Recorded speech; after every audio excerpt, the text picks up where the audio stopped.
বন্ধুরা, এখন আমরা আছি আগ্রা ফোর্টের খাসমহলে। এই যে সবুজ গাছপালার মধ্যে খাঁচ কাটা যে জায়গাটা দেখা যাচ্ছে, এই যে মাঠটা, এটাকে বলা হয় আঙ্গুরি বাগ। ইতিহাস থেকে জানা যায় যে কাশ্মীর থেকে মাটি এনে সম্রাট শাহজাহান এখানে আঙ্গুর ফলের বাগান করছিল। এই আঙ্গুর ফলের বাগান থেকেই এটাকে বলা হয় আঙ্গুরি বাগ। মানে কাশ্মীর থেকে বিশেষ মাটি আনছিল যেটা আঙ্গুর চাষের উপযুক্ত, মানে এখানে খুব সুমিষ্ট আঙ্গুর চাষ করা হতো এই সম্রাট পরিবারের জন্য। এটা হলো খাসমহল।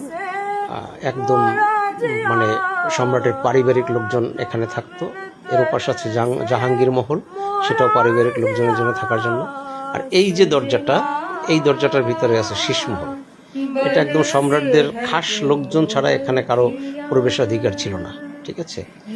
এই হলো যে এই যে এই খাস কাটা জায়গাগুলো, এগুলো আঙ্গুর চাষ হইতো তৎকালীন সময়। আর এই জন্যই এইটাকে বলা হয় আঙ্গুরি বাগ। আর এর ঠিক মাঝখানে আছে একটা ফোয়ারা। হ্যাঁ, এটা হলো তাদের বসবাসের জায়গা। এবং এই যে বিল্ডিংটা দেখা যাচ্ছে, এই বিল্ডিংটার মধ্যেই ছিল একটা